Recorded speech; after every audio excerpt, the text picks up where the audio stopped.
લગભગ આજથી 7-8 વર્ષ પહેલાની 2015-16ની સાલ હશે.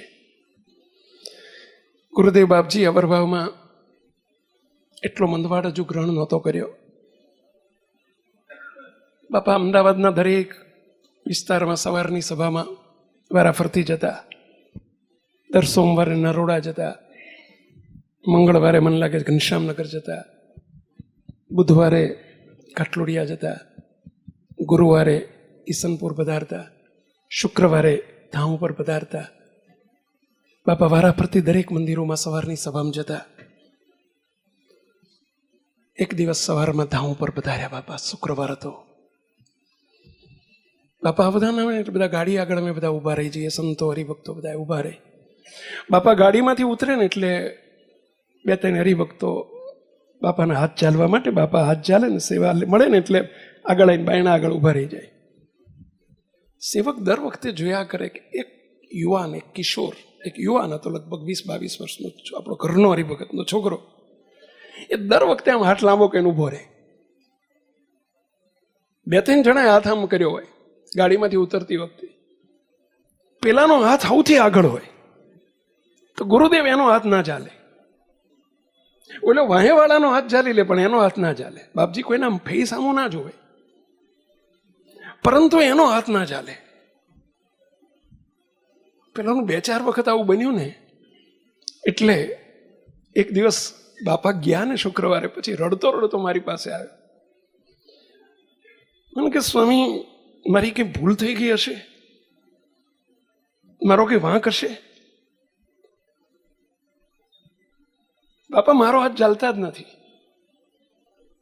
સ્વામી મારો આગળ હાથ હોય ને તો બાપા મારો હાથ ના ચાલે, પાછળ વાળાનો હાથ ચાલી લે છે. બાપા મારી મોઢા આમો નથી જોતા કોણ છે, પણ મારો હાથ ચાલતા જ નથી. સ્વામી મારી સેવા કરવાની, મારી આટલી સેવા મને ના મળે, બાપા મારી સેવા કેમ નહીં સ્વીકારતા હોય? એમ કરતા રડી પડ્યો. સ્વામી મારી કંઈ ભૂલ હશે? કે જો મોટા પુરુષ અંતર્યામી હોય, અમે તો જોડે રહીએ છીએ, પડે પડે ક્ષણે ક્ષણે દિવ્ય ભાવ હોય ને તો પડે પડે દેખાય, અને દિવ્ય ભાવ ના હોય તો કશું ના દેખાય. એ દિવ્ય પુરુષ અંતર્યામી હોય નહીં, છે. જરૂર આપણી કોઈક ભૂલ થતી હશે, સાચું બોલ. એમ કે સ્વામી મારી એક બહુ મોટી ભૂલ થાય છે. મારાથી હમણાં એક અવેરી વર્તમાન લોપાઈ રહ્યું છે. કે અવેરી વર્તમાન એટલે સમજો છો ને? સ્ત્રીએ પરપુરુષનો સંગ અને પુરુષે પરસ્ત્રીનો સંગ, એને અવેરી વર્તમાન લોપાયું કહેવાય. નિષ્કામ ધર્મ. તમે ગ્રહસ્થાશ્રમમાં છો, ગ્રહસ્થને પણ અવેરી વર્તમાન ફરજિયાત છે સ્વામિનારાયણ ભગવાનની આજ્ઞા મુજબ. સંસારમાં પડ્યા હોય, સ્ત્રીને પુરુષ હોય, પોતાનો પતિ હોય, પતિને પોતાની પત્ની હોય, એ સિવાય બીજાની સાથેનો સંબંધ સ્ત્રી કે પુરુષને, એ કહેવાય અવેરી વર્તમાનનો લોપ કહેવાય. મહારાજ બહુ કુરાજી થાય, બહુ દુઃખી થાય. 2 હાથ જોડીને બધાને આ વાત નીકળી છે એટલે કહું છું, 2 હાથ જોડીને વિનંતી કરું છું. તો કળિયુગ ચાલે છે ને કળિયુગની અંદર પ્રભાવ, કામનો પ્રભાવ બહુ ખૂબ હોય. અને અત્યારના મોબાઈલ, સોશિયલ મીડિયા, વિજાતી મિત્રોની સંગ તો મારી નાખે. ખબરદાર રહેજો, નહીતર મહારાજ અમારી ગમે એટલી પ્રાર્થના કરશું, મહારાજ અમારી પ્રાર્થના નહીં સાંભળે. આ બનેલી સત્ય ઘટના કહી રહ્યો છું આપની આગળ. એણે કબૂલ કર્યું કે સ્વામી મારાથી એક વારંવાર હમણાં ભૂલ થઈ રહી છે. હું ભણું છું કોલેજમાં, મારે એક વિજાતી મિત્ર છે અને મારાથી ખોટી ભૂલો થઈ રહી છે, એટલે કે વર્તમાન લોપાઈ જાય છે મારાથી, આજ્ઞા લોપાય છે મારાથી. એટલે કે જો મોટા પુરુષ એટલે તારો હાથ નથી ચાલતા, તને હાથ ચાલવાની સેવા નથી આપતા. ભલે એમણે તારા મોઢા હમું નથી જોયું, પણ મોટા પુરુષ તને નહીં આપે ત્યાં સુધી, તું સુધરીશ નહીં ત્યાં સુધી નહીં આપે. બહુ પછી રડ્યો, કગર્યો. મને કે સ્વામી, મેં કીધું હવે બાપજી આગળ જઈને તું પ્રાયશ્ચિત માગી લે. બીજા દિવસ શુક્રવારે આવ્યા, સવારમાં મને મળી ગયો. મને કે સ્વામી તમે જોડે રહેજો ને, મારું ઉપરાણું લેજો ને, મારી બાપા વઢે તો મને જરા મદદ કરજો ને. કે ડફોળ ત્યાં કર્યું છે જે પ્રકારનું, શું આ બાબતમાં હું શું ઉપરાણું લઉં? મને કે સ્વામી ગમે એમ તો એ સ્વામી હું તમારો છું, બાપજીનો છું, કંઈ વાંધો નહીં, ચાલ જોડે રહ્યો. બાપા સભાપતિ ને એટલે હરિકૃષ્ણ મહારાજનો જે ખંડ છે અત્યારે ત્યાં બાપાને કીધું બાપા પધારો ના. પેલાને બોલાવી લીધો, તું ત્યાં આવતો રહ. અમે ત્રણેય જણા, બાપા વ્હીલચેરમાં હતા, બાપા વ્હીલચેરમાં બાપા બેઠા. પછી એને બોલાયો. મને કે શું છે? બાપાને એક પ્રાર્થના કરવી છે. બાપા એને હામું ના જોયું. જો બહુ ધ્યાનથી સાંભળજો આ પ્રસંગ. બાપા એની હામું ના જોયું. પેલો બાજુમાં બેઠો છે, આમ નીચું જોઈને બાપા કે બોલ શું છે? સેવકે સમજી ગયો છે ને એ સમજી ગયો. બોલ શું છે? કે નીચું જોઈ. બાપા મારી હામું જ જુઓ. બાપા કે નથી જોઉં તારી હામું. ત્યાં કેવા પાપ કર્યા છે, ભાન પડે છે તને? પાપી છું તારા. કોણ છું તને ભાન પડે છે? બાપા બહુ નારાજ થઈ ગયા. સેવકે બાપાનો ચરણ પકડી લીધો કે બાપા એને માફી માગવી છે, પ્રાયશ્ચિત લેવું છે, હવે ભૂલ નહીં કરે, આપ દયા કરો. કેટલાય આટલાય તારો. હું લોટો જળનો લઈને ગયેલો. બાપાને કીધું બાપા વર્તમાન ધરાવવા છે અને આપ જે કોઈ પ્રાયશ્ચિત કરશે એને ઘણો પસ્તાવો થાય છે, પણ આપ રાજી થઈને એનું માફ કરો બાપા. મોટા પુરુષ તર છોડશે તો જશે ક્યાં? આ જીવ તો ભૂલેલો છે. બાપાને ખૂબ પ્રાર્થના કરી સેવકે કે બાપા જીવ તો ભૂલેલો છે, આપ દયાળુ છો. બાપા કે દયાનો દુરુપયોગ કરે છે. બાપા બહુ બોલ્યા.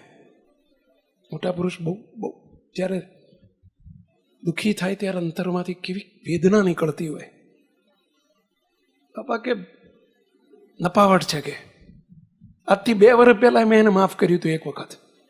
એ વખતે માફી માંગવા આવ્યો હતો, હજુ ભૂલો કરે છે. કે બાપા મારી સામું જોઈને કીધું માફ કરો, બસ બાપા માફ કરો. બાપા કે લાય હાથ. હાથમાં પાણી મૂક્યું, વર્તમાન ધરાયા. બાપા એને થોડું પ્રાયશ્ચિત આપ્યું. 5-6 નકોરડા ઉપવાસ કરવાનું કીધું. સળંગ નહીં, મહિને મહિને એક ઉપવાસ કરજે. બાપા એક છેલ્લું વેણ બોલ્યા, સાંભળજો બરાબર. બાપા કે જો હવે આવી ભૂલ થશે ને તને રોતાય નહીં આવડે. મહારાજ નહીં સાંભળે, અમે નહીં સાંભળીએ, રોતાય નહીં આવડે. આ ભૂલ ના કહેવાય, આ રીઢો થઈ ગયો છું તું. બહુ દુઃખી થઈ ગયા બાપા. એને કે જો હવે જો છેલ્લું વેણ બોલ્યું, બાપા બોલી ગયા, રોતા નહીં આવડે, રીઢો થઈ ગયો છું, હવે ભૂલ ના કરતો. બાપા નહીં કરું. મુક્તો આ જીવની જીવ દશા કેવી છે.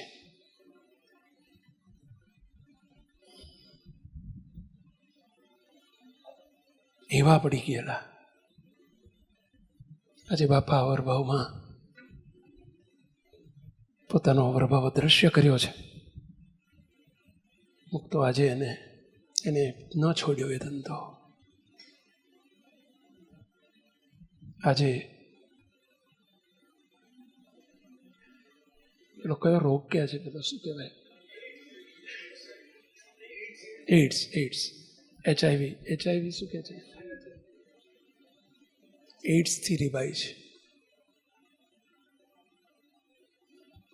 ભયંકર રીબાઈ છે. ઉંમર હજુ નાની છે. કેવી રીતે મોટા રક્ષા કરે, કોની રક્ષા કરે? તૈયાર બેઠા છે રક્ષા કરવા.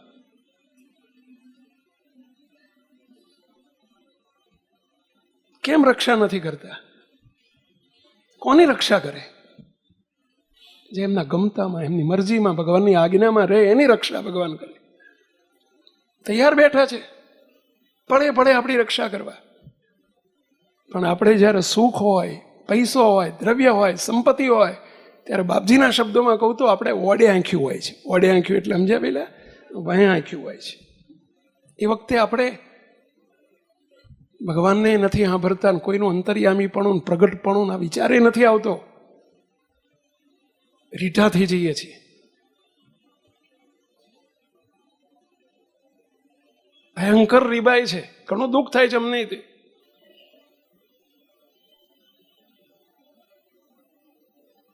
તે હાથ જોડી નાખી સભાને વિનંતી કરું છું, સંતો આપણે મહારાજે કહેલા સંતોના પંચવર્તમાનમાં ખબરદાર રહેજો. કોના છીએ ખ્યાલ રાખજો, કોણ છીએ આપણે ખ્યાલ રાખજો. સરાધાર ભગવાન સ્વામિનારાયણની આજ્ઞામાં રહેજો. તમને પણ બધાને બે હાથ જોડે વિનંતી કરું છું, રક્ષા કરો, રક્ષા કરો. રક્ષા જરૂર કરશે, પણ એની મરજીમાં, એના ગમતામાં, એના રાજીપામાં રહીશું તો.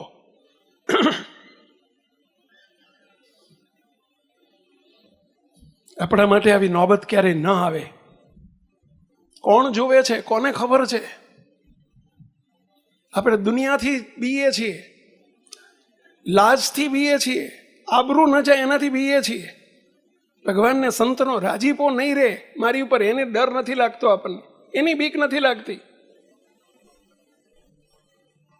કે જોઈ રહ્યા છે, અને જોઈને કેવા દુઃખી થાય, ભગવાનને સંત કેવા દુઃખી થાય, એની બીક રાખજો. તો કદી પ્રાર્થના નહીં કરવી પડે કે મારી રક્ષા કરજો. કરશે જ, એ વચનબદ્ધ છે. એમનો જે થયો ને એમની આજ્ઞામાં ને ગમતામાં વર્તે એની રક્ષા કરે કરે ને કરે જ, એમાં કોઈ બે મત નથી મૂકતો.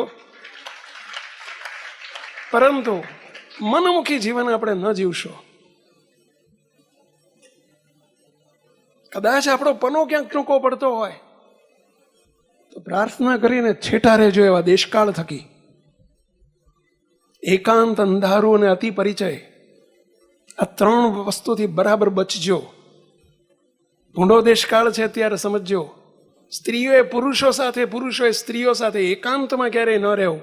મહારાજે તો વચનામૃતમાં લખ્યું છે, મધ્યનું 35મું વચનામૃત, પોતાની માં, બેન, દીકરી પણ યુવાન હોય તો એની સાથે પણ એકાંત સ્થળને વિશે ન રહેવું.